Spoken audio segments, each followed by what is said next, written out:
Hey, you want to know the one thing that I really love about NASA? No matter how good something is, NASA personnel are always striving to make things better. That's right, Johnny. Exploration and discovery seems to be hardwired into everyone who works at NASA. The status quo just won't do. Hi, I'm Jennifer Pulley. And I'm Johnny Alonzo. And today on NASA 360, we're going to show you some examples of how NASA is continuing to explore and understand the challenges of tomorrow.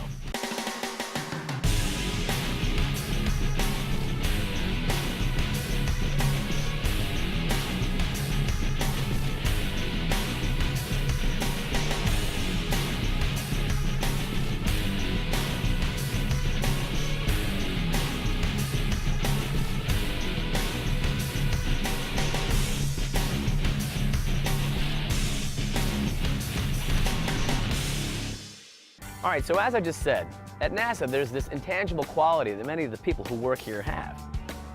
Let me explain. Everyone seems to have this passion to take on these complex challenges and solve them. The perfect example is right behind me. In a recent episode, I showed you how researchers were working on new hardware that may one day be used in space. Although the equipment they had out here last time was good, the testing showed the NASA crew how to make these vehicles even better. So once again, I traveled out to the Black Point lava flow in Arizona to see what NASA researchers are working on this year. The Desert Research and Technology Studies, or DRATS for short.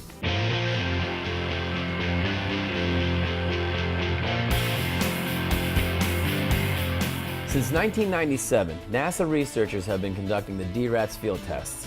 These types of tests are important because it gets the researchers out of the labs and lets them judge their hardware in a real-world environment. Another element being studied this year is something called the PEM, or Pressurized Excursion Module. No matter where the astronauts of the future land, they will need housing that protects them from the harshness of space, while also providing some of the comforts of home. I spoke with Dr. Scott Howe to tell me more. Scott, thank you so much for having us out here today, man. Sure. Right behind you, the HDU. Tell us about it. Well, what we're trying to do is we're trying to figure out how people can learn how to live in space. And basically, this is one of our first attempts to create a home or a residence and laboratories that we'll be able to work on the moon or on Mars or a planetary surface. Okay. That could also inform how we live in deep space as well. What we've got here is one module of several of a planned lunar outpost or a Mars outpost that we're going to test out today on this whole analog exercise. There's a team of us that are going to be studying a variety of different modules, which will be essentially the beginnings of a house or even a town that will be on the surface of another planet. This particular module is what we call the Pressurized Excursion Module. You see on the side of the module, the Habitat Demonstration Unit. That's the name of our project. Okay. And our project, we will probably test out a variety of modules, but this year we're doing Pressurized Excursion Module, which is a module that will be carried by the athlete. And the Pressurized Excursion Module, well, the reason that we use the word excursion is because it will be carried around by the athlete and it will follow the rovers, and that's what we're simulating this year in the analog. The materials that you use for the HDU, I mean, will it be the same kind of materials that you use on another planetary surface? This particular one is made out of fiberglass, and we have metal ribs. This module is insulated just like one would be on the surface of another world or in deep space. Gotcha. And we also have a certain amount of protection that we're doing from dust, which we would find on the surface of another planet. So Scott, I mean, how would you power something like this on another planetary surface? Yeah, so the unit that we have here is just using off the shelf. We have a generator going and things like that. Eventually, we'll be using both solar panels and fuel cells. But eventually, we're going to evolve into a more flight-like ECLSS system. The ECLSS system is the Environmental Life Support System, and that's the thing that provides the astronauts with air, keeps the right temperature inside. Let me ask another question. Let's talk about docking. I mean, how do people get in?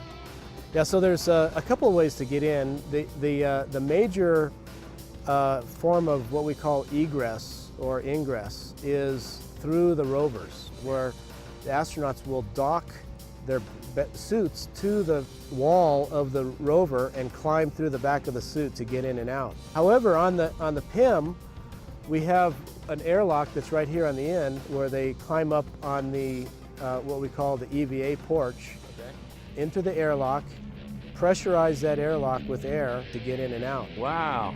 Can you take us inside? Absolutely. Let's go, Johnny. Perfect.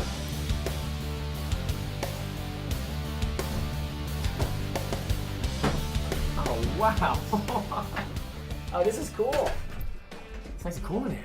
Yeah, it's great.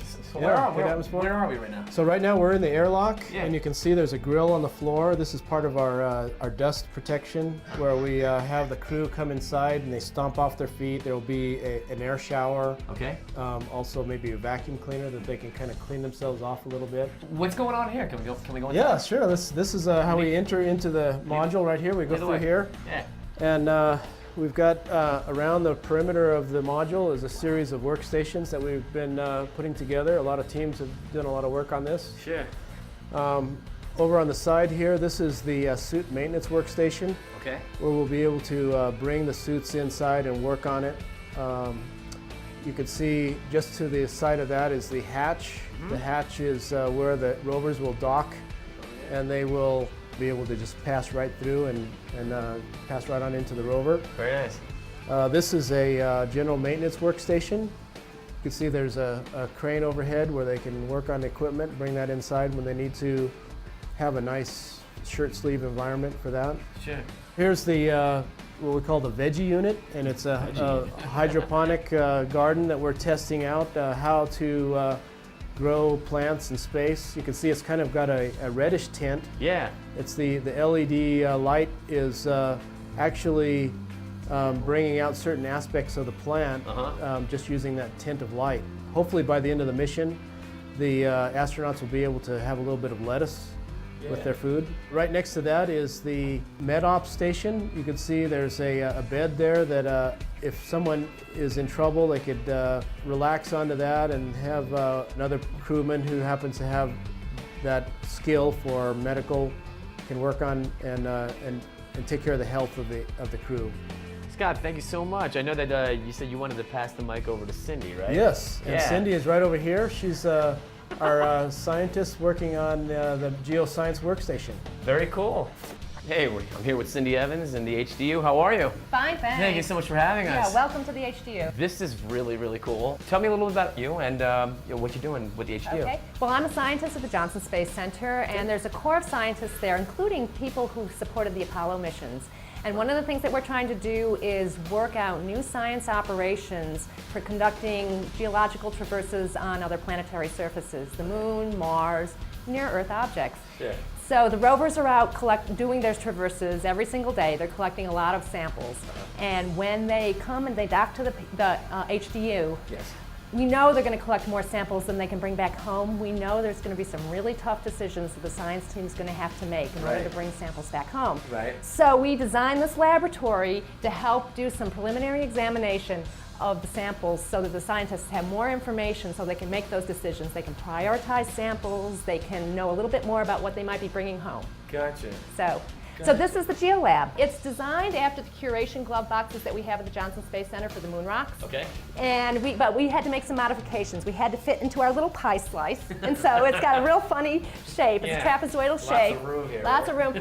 So the big thing is that we've got these little antechambers, 3 of them, 1, 2, 3. Okay. They're like little mini airlocks, Okay. and they punch through. Actually, on this outside camera, you can see where they come through on the outside. Oh, this is what we saw from the outside. That's exactly right. That little back porch Oh, there. okay. So Yeah. our crew members, they're going to, when they dock to the HDU, we're going to ask them to go out in EVA, get specific samples that Okay. they may want to analyze. Sure. They're going to open up those one of those little mini airlocks. One's an inbox, and then once they've transferred the person on the inside in a nice, comfortable shirt sleeve environment, can retrieve those samples and. Oh, we got a mail delivery. Look at this. Look at that. So we have an inbox, we have an outbox. Okay. Okay? So when we get the sample inside, Okay. then we have a mass balance. I should put these back on. We have a mass balance where we can weigh the sample. Right. We can take measurements of the sample. We can photograph the sample with these overhead cameras. And then we can put the sample on this stand right here. This is a microscope. And then I just acquired an image. And then we can put a little scale bar on that image, and it's saved as an image file that the science back room can actually drag over and look at. So that the crew members will be talking to them and saying, well, look at, I see these really cool crystals, and the science team may direct them to look at a different place. So here's a question. I mean, why do we have to study these rocks from other planetary surfaces? Well, one thing that rocks from other planetary surfaces tell us is something about how the solar system was formed. We have rocks on the Earth. We understand a lot about rocks on the Earth. We have just a small number of rocks from the Moon. We have no rocks from Mars except for some meteorites. We need to have those rocks, look at them, understand their chemistry, understand their forms, be able to say something about the solar system formation. Cindy, thank you so much for having us in the HDU today. It was a pleasure. It was awesome. Hey, this is NASA 360. We'll be right back.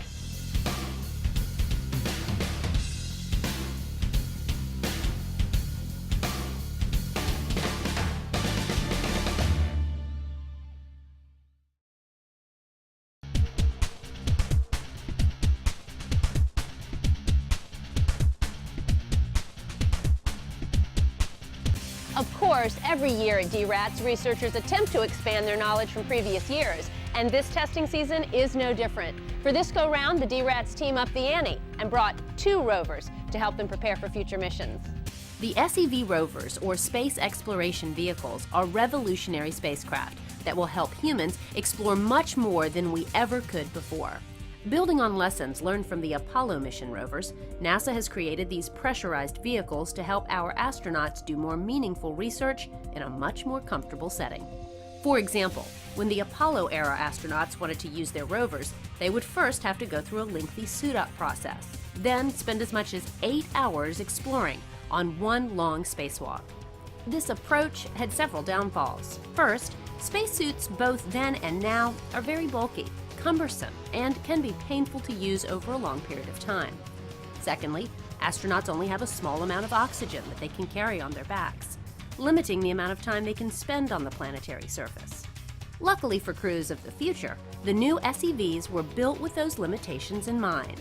Future astronauts can now sit comfortably in a shirt-sleeve environment and drive the rover within inches of a rock or item of interest.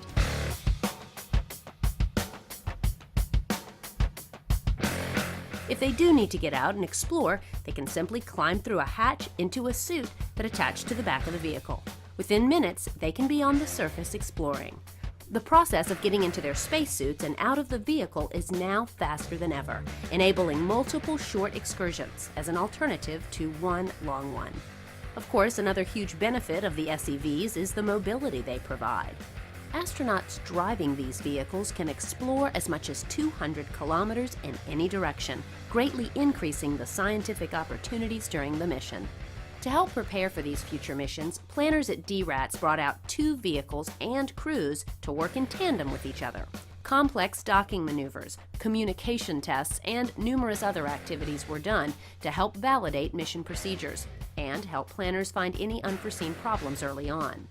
Because all of this testing and experimentation is being done in the real-world environment here on Earth, mission planners can make changes and tweaks to the vehicles to make sure they are ready for missions into space. The same technology that will someday be used by astronauts in space could also lead to better, more efficient transportation back here on Earth, too. If you've watched this program before, you may have seen me talk about something called the athlete. Well, when we first saw it, it was just a small demonstrator. Now, with updated hardware, it's even closer to being flight ready. I spoke with Julie Townsend to find out more. Julie, it's good to see you again. My God, I think the last time we saw you was in Washington with NASA 360. And the last time we saw Athlete, it's like grown. It's definitely grown. We've gone through a lot of changes over the last couple of years. Tell us about it. Well, this is our 2nd generation prototype, and the big change is that it's a half-scale prototype of what we wanted to send to the moon, right? So the one that you saw in 2008 in Moses Lake was a 3rd scale prototype. So this one is a lot bigger, and in fact, if you look back at some of the pictures from 2008, you'll notice we're carrying the same habitat mock-up there. And now it actually looks like it fits, whereas it looked like it was, you know, it made our old robots look like little Tinker Toys crawling around underneath it, But the other big change with our 2nd generation prototype is it's actually made out of 2 triathletes. So triathletes are 3-legged versions of athletes. 2 3-legged robots with little triangular decks and 1 rectangular cargo pallet that carries the habitat. This allows us to set the habitat down on the ground and then drive the 2 3-legged robots away from it so that they can then go pick up another cargo somewhere else. Julie, tell us special features. What does Athlete have? Well, one of the things that you can see here, well actually that you can't quite see here, is that there's another joint of the leg tucked inside the first big thigh. Okay. And that allows us to stand up to a height of 14 feet to the cargo deck. We used this last year to do a demonstration with a half-scale mock-up of an Altair cargo lander for the moon, Okay. where we actually got up on top of it and showed how the Athlete would unload cargo from this Altair lander by reaching its legs all the way down to the ground and then crawling off the lander. Any other upgrades since the last time? Well, it's got a lot more torque. It's a lot more powerful robot. Okay. Weighs probably about twice as much as our old robots did. We've upgraded our power system in the generators that we use here for the field. Okay. But of course, that's not lunar-like either. The cargo pallet would carry power generation equipment on the moon, but it would probably be fuel cells or solar panels or something more like you would use for a space mission. Right, right. So, I mean, testing, what are we doing out here today? Well, the purpose for us of this test is to show the traversing capability of Athlete. Okay. We've done lots of demonstrations of tool use with the limbs, where we put scoops and grippers and stuff on the end of the limbs, Yeah. and we use them as robotic arms and stuff like that. We've done demonstrations of climbing down things, climbing over things, carrying things. But one thing we've never really demonstrated in great, distances is that Athlete is also a traversing vehicle. It's going to take that cargo and drive it all over the moon to wherever the lunar program wants that stuff. So we have just finished traversing 20 kilometers from our base camp over at Black Point Lava Flow to this outpost location here. This is not a speed demon vehicle. This is, I like to call this the covered wagon of the lunar program, right? So it's got all your delicate materials in it, and you don't want to shake them up too much. So you just take it at a low speed. It's the tortoise to the LER's hair. What's your low speed? Well, our top speed is about 2.5 kilometers an hour. So that's something like a little between 1 and 2 miles an hour. Yeah. So it's not a speed demon. Sure. It's a slow and steady wins the race kind of vehicle, but it can go over all sorts of terrain. Really? Yeah. Hey, I mean, you can move this thing like down to the millimeter, can't you? That's right. Yeah. That's another really cool thing about this. Even though it's a big workhorse, it's going to be designed to carry 20 metric tons of cargo on the moon. We can actually adjust the legs to such precision that we can align them with each other to within under a centimeter. That's unbelievable. Julie, thank you so much for your time today. Good luck My with pleasure. Athlete. Oh, it's great. Hey, this is NASA 360. We'll be right back.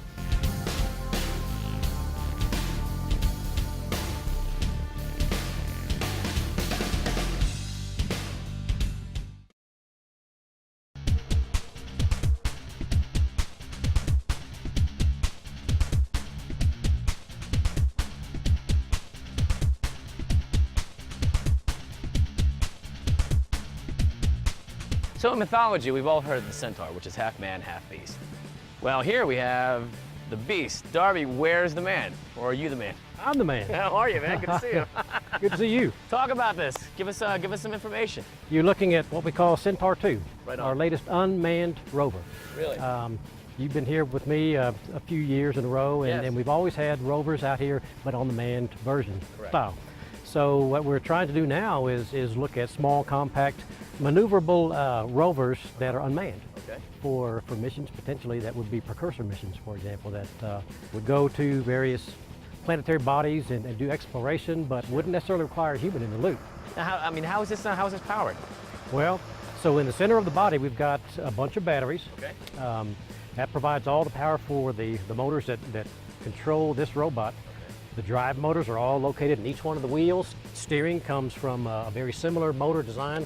Actually, all the motors and all the mechanisms that control those Yes. are identical. So it's a very redundant system. We're trying to go for a system that is easy to take care of. Okay, okay. What kind of accessories can you attach to this thing? Well, so looking at this end of the robot, we've got a mechanical arm with a bucket on it. Yes. One intended purpose of this would be to exercise in situ resource utilization. So basically, we go to another planet and we take the elements there and we try to produce energy from that.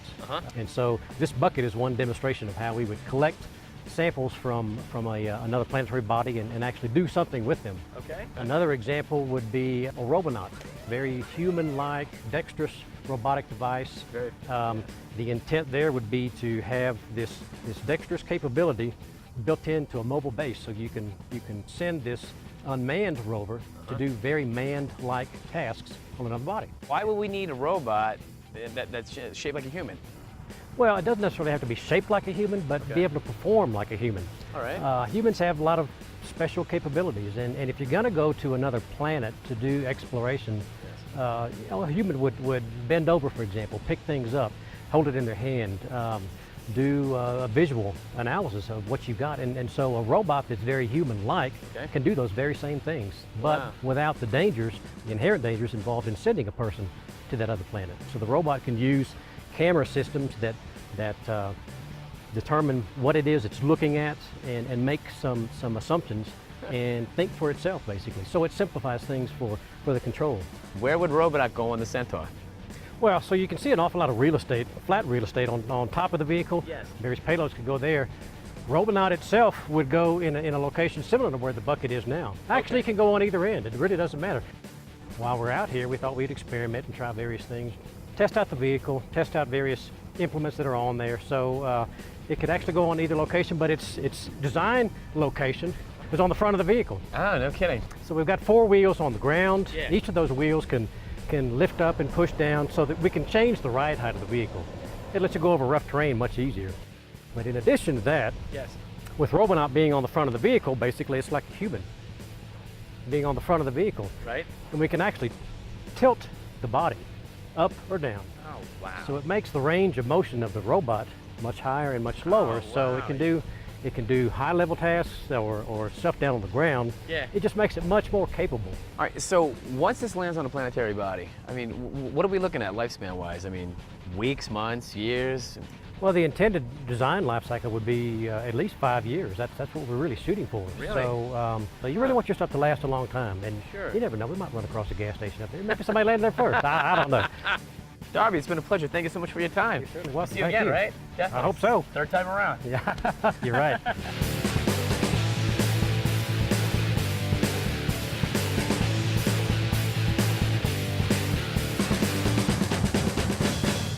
As you can see, the DRADS crew has once again brought future-forward thinking off the drawing board and into the field.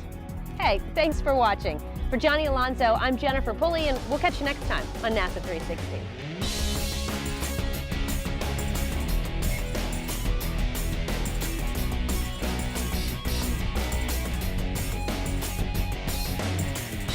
It seems like everyone seems to have this passion to take on these. Two? I mean, what would you, would this be the same? Let's do that again. Yeah. I'm Johnny Alonso, and today on NASA 360, we're gonna show you. Here comes a nice dust wind. I'm gonna stay on your side. Yeah, dude. Looking like pig pen all the time. Probably by the end of the mission, they'll Do that again.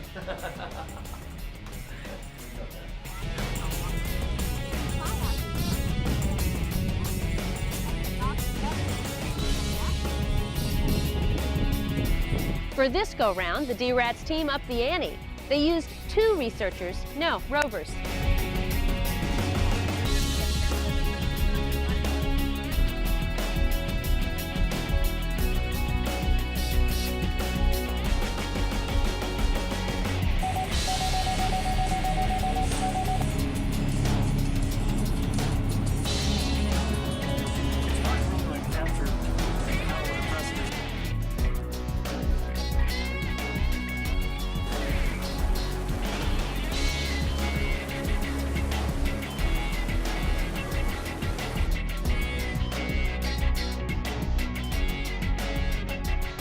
To the Black Point lava flow in Arizona.